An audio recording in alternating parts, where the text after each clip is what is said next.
आज का हमारा टॉपिक है जीएमपी। जीएमपी यानी कि गुड मैन्युफैक्चरिंग प्रैक्टिसेस। ये जीएमपी है क्या? जीएमपी में क्या है कि हम किस तरीके से हमें मेडिसिन बनानी है, उस मेडिसिन बनाने के लिए क्या क्राइटेरिया होना चाहिए, कितनी शुद्ध, उसकी अशुद्धता का, उसकी क्वालिटी का हमें किस तरीके से ध्यान रखना है, कहाँ से कैसी कंडीशंस में रॉ मटेरियल लेके आना है, उस रॉ मटेरियल से हम वो कैसा होना चाहिए, उस रॉ मटेरियल से हम किस तरीके से मेडिसिन बनाएंगे, कितनी हाइजीनिक कंडीशन में बना रहे हैं। फार्मेसी है, फार्मेसी का कितना एरिया क्या होना चाहिए, कितने एरिया में कितना मेडिसिन का निर्माण के लिए चाहिए होता है, फिर उसकी टेस्टिंग वगैरह कैसी रहनी चाहिए। तो इन सब को लेते हुए एक मानक तय किया गया है, यानी कि जो गवर्नमेंट ऑफ जो इंडिया है उन्होंने इसका एक मापदंड बनाया है कि इसी के अंतर्गत ही हम एक मेडिसिन मतलब बना सकते हैं और उसको मार्केटिंग की जा सकती है, जिससे कि पब्लिक हेल्थ का भी ध्यान रखा जा सके और मेडिसिन कितनी प्योर है और क्या है इस बारे में। तो गुड मैन्युफैक्चरिंग प्रैक्टिसेस यानी कि अच्छी मेडिसिन किस तरीके से बनाई जाए, क्या उसके नियम होने चाहिए। तो जीएमपी क्या करती है, ये regulation has been set by the government के द्वारा ये सेट किया गया है to have a uniform and understandably strict code for Ayurvedic drug manufacturers. ये आयुर्वेदिक ड्रग के लिए ही नहीं है, ये सभी ड्रग्स के लिए रूल है, लेकिन यहाँ पर हम क्योंकि आयुर्वेदिक से रिलेटेड है तो हम आयुर्वेदिक जो ड्रग है उसकी मैन्युफैक्चरिंग के बारे में हम बात करेंगे। तो इसमें क्या है, जो आयुर्वेदिक ड्रग जो मैन्युफैक्चरिंग है वो किस तरीके से एक यूनिफॉर्म और अंडरस्टैंड मतलब अच्छी हम तैयार कर सकते हैं। तो ये जो है गवर्नमेंट ऑफ इंडिया के द्वारा एक मतलब बनाई गई है। तो बुक है जिसमें कि ड्रग एंड जो कॉस्मेटिक एक्ट है। तो ड्रग एंड कॉस्मेटिक एक्ट नाम की जो बुक है, उस बुक के अंदर बहुत सारे जो शेड्यूल यानी कि रूल्स हैं ड्रग से रिलेटेड ही, उसी के अंदर ही एक शेड्यूल्ड आता है जिसको भी कहते हैं हम शेड्यूल्ड टी। उस शेड्यूल टी के अंदर ही ये जो जीएमपी है इसका डिस्क्रिप्शन बताया गया है। तो production must happen in highly hygienic condition, यानी कि हाइजीनिक कंडीशन में प्रोडक्शन होना चाहिए। And product must be safe होना चाहिए, किसके लिए, कंजप्शन के लिए। And they are most important factor that have been stable. तो इस तरीके से क्या है, मतलब हाइजीनिक कंडीशन का पूरा इसमें हमें मेडिसिन बनाते समय ध्यान रखना है। तो good manufacturing practices are a set of guidelines that ensure the quality of Ayurvedic drugs. वही बात जो बार बार बताई जा रही है, मतलब हमें आयुर्वेदिक ड्रग जो है किस तरीके से हाइजीनिक कंडीशन में बनानी है, उसकी क्वालिटी को हम बनाए रखने के लिए। तो जीएमपी क्या है, क्वालिटी एश्योरेंस है कि किसी भी मेडिसिन आयुर्वेदिक जो ड्रग है उसकी मेडिसिन के प्रति एक क्वालिटी एश्योरेंस है कि हाँ हमने ये मानक तय कर दिया गया है और इसी कंडीशंस में हाइजीनिक कंडीशन में ये मेडिसिन तैयार की गई है और ये अब हेल्थ के लिए पूरी तरीके से सेफ है।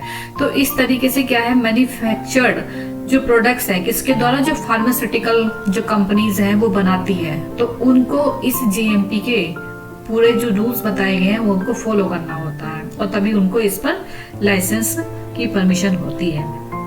तो it is design to minimize the risk involve in any pharmaceutical production, मतलब फार्मास्यूटिकल जो प्रोडक्शन हो रहे हैं उसमें किसी भी तरीके का कोई भी ऐसी रिस्क ना हो या ड्रग खराब ना हो, सड़ी गली ना हो, एक्सपायर्ड ना हो या हाइजीनिक प्रॉपर कंडीशंस में बनी गई है। That can not be eliminated through the testing the final product. और फिर बाकायदा इसको पूरा टेस्टिंग करके ही इसका फाइनल प्रोडक्ट जो है वो तैयार किया जाता है। तो ये जितना भी सब रूल्स है ये सब जीएमपी के अंतर्गत इसमें आता है। अब देखिए जैसे कि मैंने बताया शेड्यूल टी, तो शेड्यूल टी क्या डिस्क्राइब करता है, ये गुड मैन्युफैक्चरिंग प्रैक्टिसेस किसके लिए, फॉर आयुर्वेदिक, सिद्धा एंड यूनानी मेडिसिन के लिए। ये सबसे पहले कब आया, ये सबसे पहले इंट्रोड्यूस किया गया 1988 में। फिर इसके बाद एक आता है इसमें शेड्यूल्ड एम।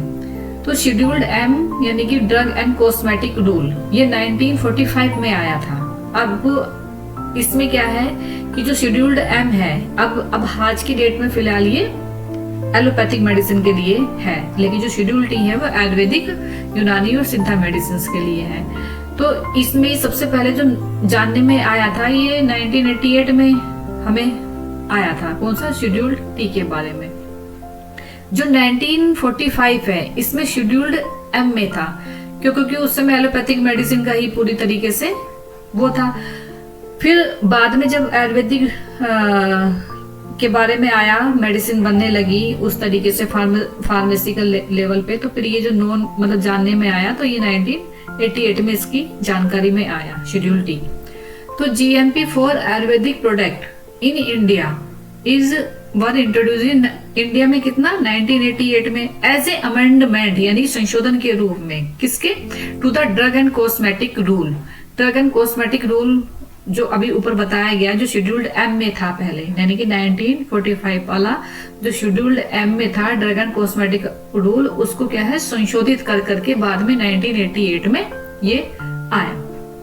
फिर इसके बाद में गवर्नमेंट ऑफ इंडिया ने ये चीज नोटिस की कि जो शेड्यूल टी वाइड है, जैसे जीएसआर नंबर, फिर ये है, ये 23 जून 2000 में अंडर द किसमें रूल, फिर इसके बाद 2000 में इसका फिर से इसके अंदर शेड्यूल टी में मतलब इसको रखा गया। ये पास्ट की बात हो रही है, ड्रग एंड कॉस्मेटिक रूल की।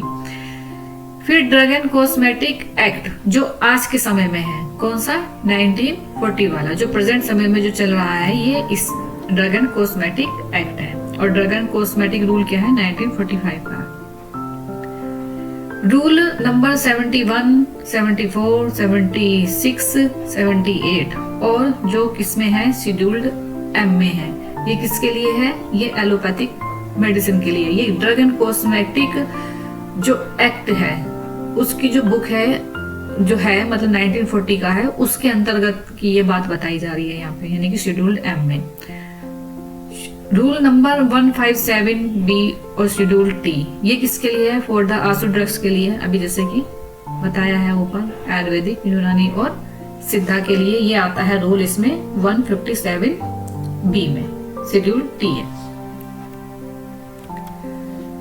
अब इंडिया के अंदर अभी मैंने पहले ही बताया इंट्रोड्यूस कब हुआ? 1988 में as a amendment to the drug and the cosmetic rule in 1945, जो उसका था उसको amendment. Concept of GMP related to this can be found in literature of Ayurveda from collection of the, अभी बताया पहले कि रॉ मटेरियल का collection till is administered to the, मतलब जब तक कि पेशेंट को ना दिया जाए, रॉ मटेरियल का कलेक्शन कहाँ से, कैसी जमीन से। ये जो हम आयुर्वेदिक उसमें जो द्रव्य का संग्रहण वाला पढ़ते हैं, जो हमारे जो पुराना लिटरेचर है उसके हिसाब से जो था द्रव्यों का संग्रहण कैसे किया जाना चाहिए, कैसी भूमि होनी चाहिए, किस तरीके का प्लांट होना चाहिए, कीड़ा लगा हुआ ना हो, समतल भूमि हो, जो भी मतलब पढ़ते हैं उसी को ही क्या है ये आज के समय में हमें किस तरीके का रॉ मटेरियल लेना है उसके बारे में है ये। In Ayurvedic text there are also stated stringent norms for setting up a pharmacy, उसमें भी बताया गया है पुराने समय में कि जो एक रसशाला है वो किस तरीके से बनी होनी चाहिए।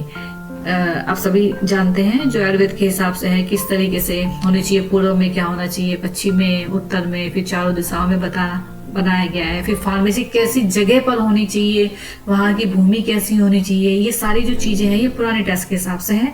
अब हम आज के समय के हिसाब से जो जीएमपी के रूल हैं उसके हिसाब से ही फार्मेसी का वो बताया गया है। तो ये प्लेस कैसा होना चाहिए? क्लीन होना चाहिए, डर्ट और डस्ट से रहित होना चाहिए, must be sufficient for the natural light, यानी कि पूरी हमें लाइट का, पानी का, सभी चीज की सुविधा इसमें होनी चाहिए। तो इन सब चीजों का जो ध्यान रखना है वो अंडर जीएमपी रूल्स के अंतर्गत ही ये आएगा। There should be enough ventilation, air का अच्छा खासा वेंटिलेशन होना चाहिए। देयर शुड बी, कोई नमी वाली जगह नहीं होनी चाहिए, कोई डार्कनेस नहीं होनी चाहिए, क्योंकि नमी और डार्क होगी तो वहाँ कीड़े, फंगस कुछ भी पनप सकते हैं, तो इस और जो कि मेडिसिन को खराब कर सकते हैं। The pharmacy should not be close vicinity of ant और हिल, मतलब ऐसी जगह नहीं होनी चाहिए कि जहाँ पे चींटियां हो या फिर बहुत ऊंचाई पे पहाड़ी हो या आंट हिल्स ना हो। इसके अलावा रेंगने वाले जो कीड़े मकोड़े, सांप है या कोई भी, यानी इस तरीके के नहीं होने चाहिए। It should not be in close quarter to a funeral, यानी कि जहाँ पे शमशान गृह या कुछ इस तरीके से, वहां पर बीए फार्मेसी नहीं होनी चाहिए। The quality control of finished, जो हमने जो फिनिश प्रोडक्ट बन गया, यानी कि जब हमारी जो मेडिसिन बन करके तैयार हो गई है, उसकी भी क्वालिटी का खास हमें ध्यान रखना है। Well explained in the text, इसकी भी बताया गया है। हम जैसे उसमें पढ़ते हैं कि भाई जब कोई अच्छी मेडिसिन बन के तैयार हुई तो कैसे पता चलेगा कि ये बन गई है, सभी चीजें पढ़ी है, जैसे कि स्नेह है या तेल पाक है, आशा वरिष्ठ है, बन गया है, तो इन सब की जो परीक्षाएं बताई गई हैं, तो ये सब क्या है, ये इसी के अंतर्गत आती है। और आज के समय के हिसाब से क्या है, हम ड्रग टेस्टिंग लेबोरेटरी में इनका टेस्टिंग होकर के भी पता चलता है, और आयुर्वेदिक मानक तरीके से भी इसकी जांच होती है। Who has also given a set of legal guidelines that has to be followed for production of the medicine. GMP deals with all aspects from collection of the raw material. इन सब के collection को till the dispensing of the finished product. It also deals with premises and equipment of training and personal hygiene of the staff. जो वहाँ पर काम करने वाला staff है, उसको भी पर्सनल हाइजीन का, उनके ऊपर क्या है, मतलब एप्रन होना चाहिए, जिससे कि वो साफ सुथरा होना चाहिए, ग्लव्स वगैरह पहन करके, और उनकी खुद की भी, उनको कोई बीमारी ना हो जिससे कि मेडिसिन कंटामिनेट हो जाए। तो इन सब का, यानी कि स्टाफ की हाइजीन का भी इसमें ध्यान रखना है। With the adaptation of GMP a good quality medicine can be prepared. Different guidelines have also been specified in GMP for different kind of preparation which has to be followed by all pharmaceutical companies. अलग अलग तरीके की दवाइयाँ बनती हैं, अलग अलग तरीके का वो है, तो इन सब की प्रिपरेशन का ध्यान रखना है। There is also a provision issuance of GMP certificate after proper inspection of unit. जब फार्मेसी का प्रॉपर तरीके से यूनिट का इंस्पेक्शन हो जाता है, तब उसके बाद ही लाइसेंस का जो है मतलब इशू होता है कि अब आप अपनी फार्मेसी में मेडिसिन बना सकते हैं। और ये जो लाइसेंस है जब मिलता है, सर्टिफिकेट जो मिलता है GMP को, ये सिर्फ 2 साल की इसकी वैलिडिटी होती है। कहां से? From the date of the issuance. इसके बाद उसको फिर से रिन्यू कराना पड़ता है। अब है GMP are prescribed as followed. अब GMP को हम कैसे प्रिस्क्राइब कर सकते हैं? Raw material used in manufacture of drug are authentic होनी चाहिए, ऑफ प्रिस्क्राइब्ड क्वालिटी की होनी चाहिए, and are free from and the contamination, यानी कि रॉ मटेरियल इस तरीके से हमें लेना, भी मैंने पहले भी बताया इस बारे में। The manufacturing processes should be to maintain the standard, standard maintain होना चाहिए भाई। स्टैंडर्ड मतलब जब हम बना रहे हैं तो उस प्रक्रिया में बनाते समय भी पर्सनल हाइजीन या इन सब का हमें ध्यान रखना पड़ता है, जो प्रॉपर तरीके से बनाई जाती है उस तरीके से।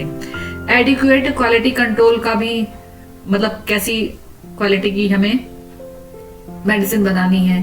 Measured are adapted. The manufactured drug which is released for sale is of the acceptable quality, यानी कि जो मैन्युफैक्चर्ड जो ड्रग जो बन के मतलब तैयार हो गई है, ये सेल के लिए हमें जानी है मार्केटिंग, तो उससे पहले क्या है भी उसका पूरा क्वालिटी का हमें ध्यान देना है।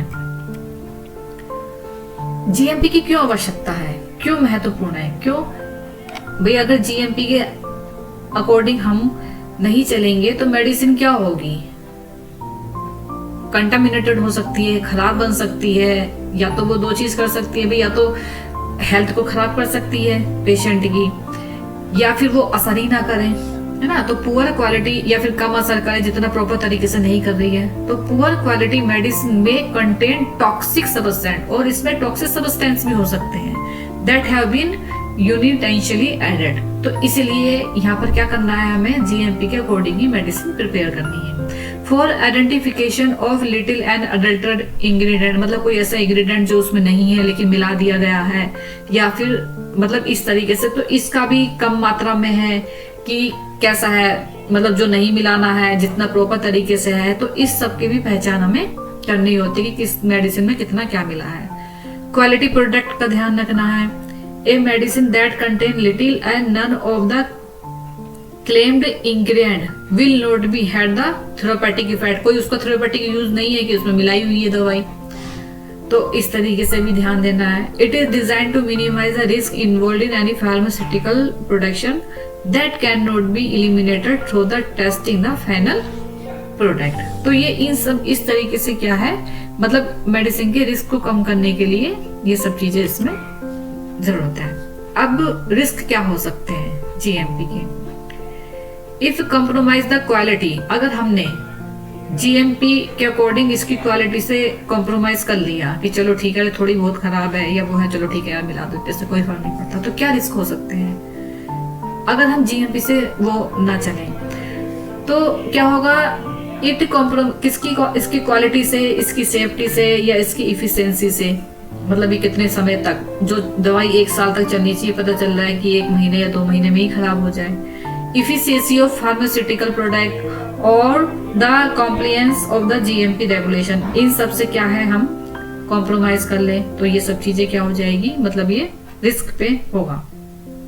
GMP risk can arise from various sources such as the raw material के बारे में हम कॉम्प्रोमाइज कर लें, उसकी फैसिलिटी ना हवा है ना पानी है ना धूप है, मतलब फार्मेसी से रिलेटेड जो भी है, पर्सनल है, प्रोसीजर्स है, इक्विपमेंट जो उसमें यूज हो रहे हैं वो कैसे हैं, डॉक्यूमेंटेशन से कुछ का कुछ लिख रहे हैं इस तरीके से, वैलिडेशन से, टेस्टिंग जो बताई गई है, storage, distribution, post marketing surveillance, तो इन सब चीजों का ध्यान रिस्क से मतलब हो सकता है। GMP can have also different impacts such as product defect, recalls, deviations, non-conformities, complaints, adverse events or regularly actions. Failure of firms to comply with GMP regulations can result in very serious consequences including recall, seizures, final and the jail time.